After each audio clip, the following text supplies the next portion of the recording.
Inde-Car on the, what is it, the 28th? Losing track of the dates here, of November. Anyway, whatever the date is, you've probably been distracted a lot by a tremendous amount of international news at the moment, especially coming from the Middle East, with the announcement of a ceasefire between Hezbollah and Israeli forces in Lebanon. It's good news. I mean, a 60-day ceasefire is going to allow everyone to pull back and take a breath, and for relief agencies to get in there and start helping people of southern Lebanon. I'm not sure what the heck is happening in Gaza. We've actually heard nothing at all about relief efforts in that regard. So anyway, but be that as it may, it's been a distracting time, difficult to keep focused on what's happening here at home. But I thought I'd tackle a couple of topics today which came up in the last 2 days. Now, the first one I wanted to speak about is Alex Cole-Hamilton, who is an Englishman dressed as a Scotsman, representing an English minority party with, as far as I remember, just 3 MPs in Scotland, and who has been making all kinds of anti-Scottish, independent statements whilst wearing a kilt. So this is obviously Mr. Cole-Hamilton's attempt at cosplay, trying to pretend that he is somehow relevant in Scottish politics despite not being Scottish, not being in the Scottish party, and making a whole lot of anti-Scottish comments.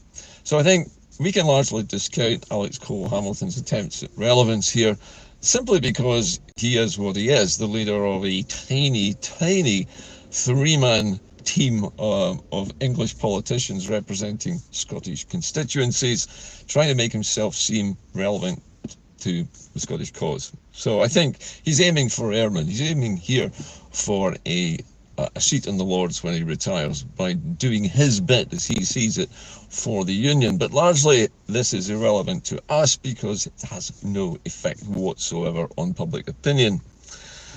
However, there is something else happening, which has become apparent in the last few days from posts on social media by a number of people who have been observing the activities of the three Celtic nations liberation parties. So that is the SNP, Plaid Cymru in Wales, and also Sinn Féin in Ireland. Now, what this is about is a strange coincidence. Now, when two things happen together that are virtually the same or similar, we say it's a coincidence. But when three such events happen at the same time in exactly the same way, you have to wonder whether it's a coincidence at all. So what the hell am I talking about? Well, I'm talking about gender politics. We've talked a lot in Scotland about the way the SNP has become mired in the Gender Recognition Reform Act, which allows people who wish to change their gender to simply do so by signing a document and getting a certificate which says they've changed gender. Now, this has caused a great deal of anguish. It has also, I think, disadvantaged biological women in Scotland who feel betrayed and are being made to feel in some way second rate, that they don't count anymore as a gender. And it also, I think, erodes their sex-based rights as women to safe spaces, safe places where they don't have to worry about who else is standing or sitting next to them. However, all that aside, what's curious about this is that precisely the same thing is happening in Wales with Plaid Cymru, which has also become mired in the whole issue of gender politics in Wales. And I was even more surprised to learn that the same thing is happening to Sinn Féin in Ireland, that they have also become bogged down in this very same topic. Now, what are the odds of this actually happening? I think you'd have to say they are extremely remote. The odds against this happening are very, very high. The idea that all three liberation parties from the three Celtic nations would simultaneously get themselves diverted into a cul-de-sac politically and then just stay in it, seemingly unable to do anything about their primary function, which is to gain independence from the United Kingdom, all at the same time. And I've said in posts on X, and most recently, actually having abandoned X most of the time for Blue Sky, on Blue Sky I've said that I think this is more than just a coincidence. It appears that somebody inside all three of these parties has been driving this narrative, have been driving the policies of these three parties in a direction which basically leads them nowhere and stops them from talking about independence at all. Now, obviously in Scotland, the SNP is in government, and so it's slightly different from both Sinn Féin in Northern Ireland and also Plaid in Wales, who are not at the moment in government. I have to say and qualify that a little bit, that in Northern Ireland it's a power-sharing executive, which is the word they used to use in Scotland for the Scottish Parliament. Basically an arm of Westminster existing in the northern 6 counties of Ireland, in which power is shared between the parties of the United Kingdom and those Republican parties such as Sinn Féin, which want Ireland reunited. But the point here is that to have all three of these individual parties involved in exactly the same diversionary gender politics is an incredible coincidence. And I suspect there is much more going on below the surface here, and that maybe people have been inserted either as SPADs, special advisors to governments, or special advisors to party leaders in all three of these parties by people who are, say, more sympathetic towards the UK keeping control of all three of these parts of the islands. Now, having said all of that, there's no absolute proof that this is the case, but I think anybody who's been watching politics for a while and who thought that the SNP was the only party which was bogged down in gender politics when it really should be doing something about independence is going to be surprised to find that Plaid and Sinn Féin are also involved in the same difficulties. Now that brings me to Mr. Swinney. Now, I made some comments recently in reply to a post by Elon Musk on X, where he was basically posting a photograph of John Swinney with a caption about another gender issue, which was producing a rather ridiculous headline, which made the Scottish Government look really pretty silly.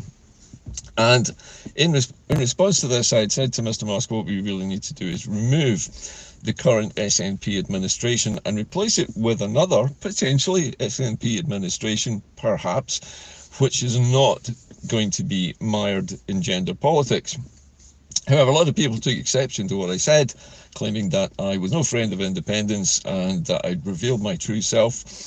And actually, all I mean is that the current SNP administration under Mr. Swinney seems incapable of coming up with any viable route to independence. Now, to be fair, ALBA at the moment is still making the right sort of noises about independence, but they also, and their elected officials in Holyrood, still don't seem to have a clear idea either on how to drive towards independence. They're saying the right sort of things, but again, like the SNP administration in Holyrood at the moment, there's nothing concrete being said about how we do this, as usual.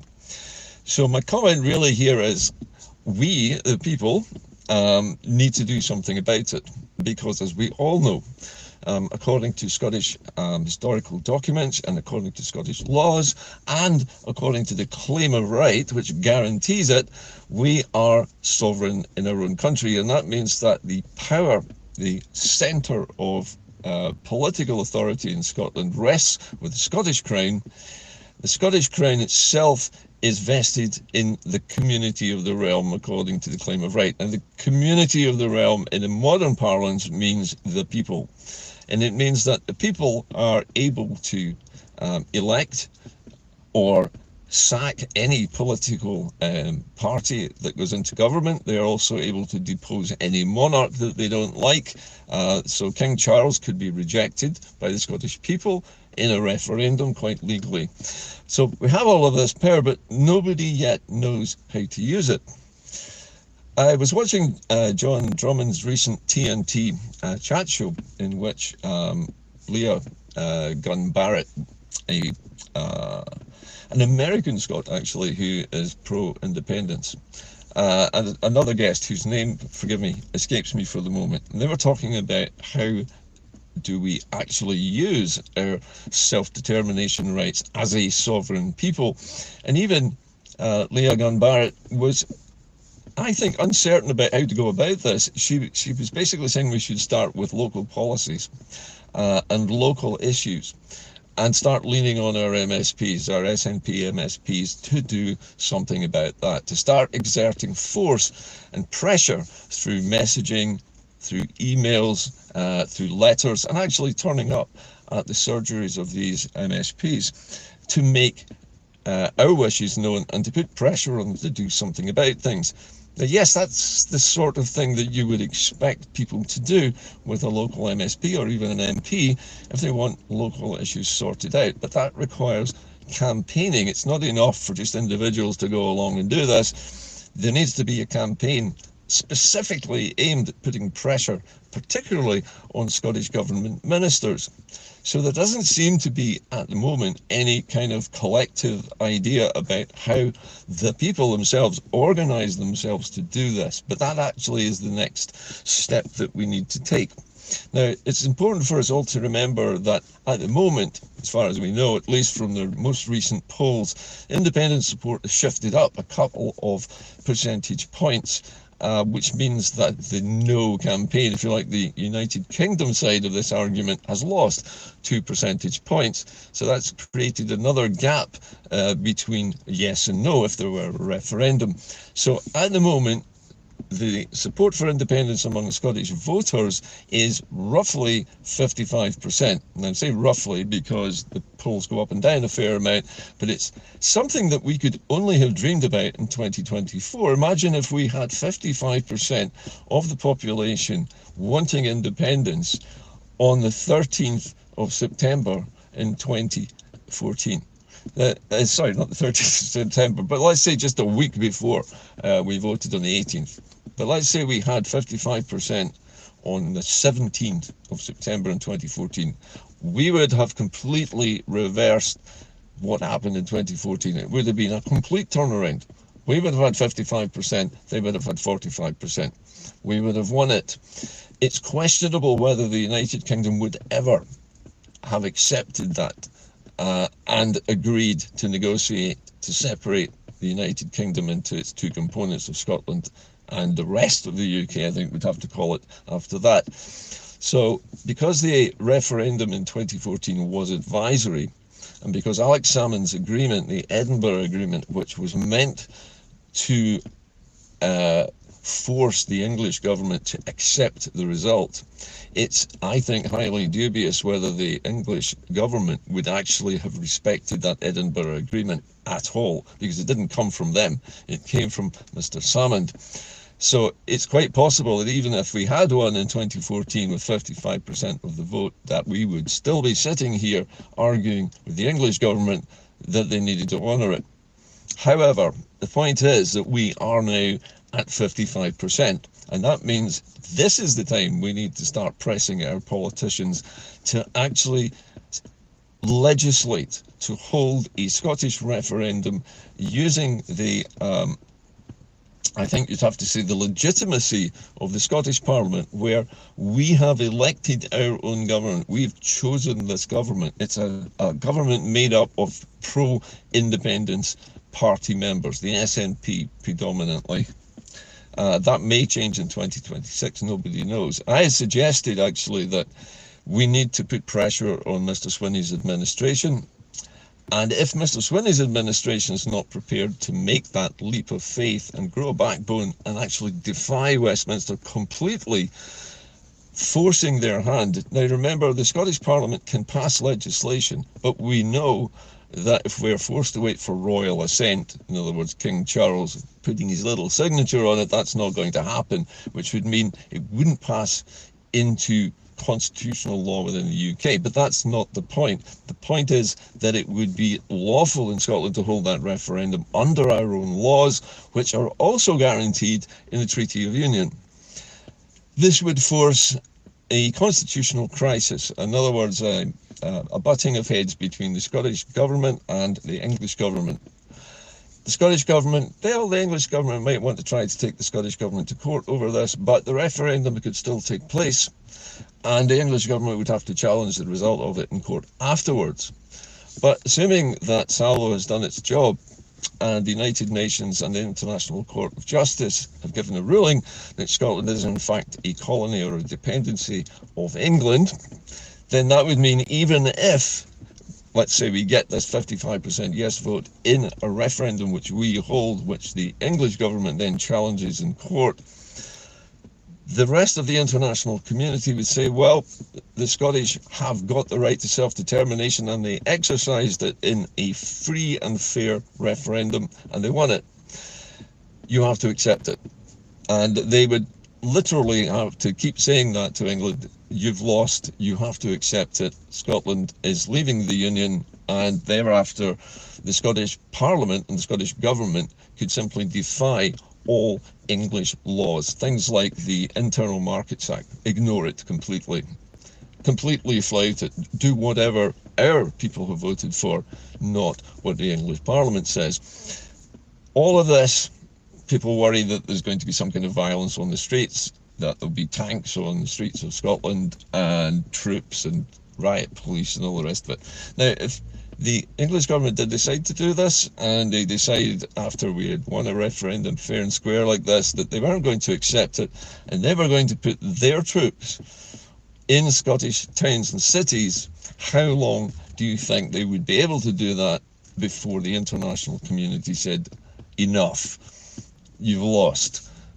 You're now subjugating the country next door. You've now become an aggressor state. You've now become like Russia has become to the Ukrainians, and this is unacceptable, and you need to desist now, or there'll be sanctions taken against United Kingdom by other nations in the UN. And remember, we only need to have 1 or 2 friends in the UN, other countries of the UN, supporting our case when we have this referendum in order for it to gain international approval.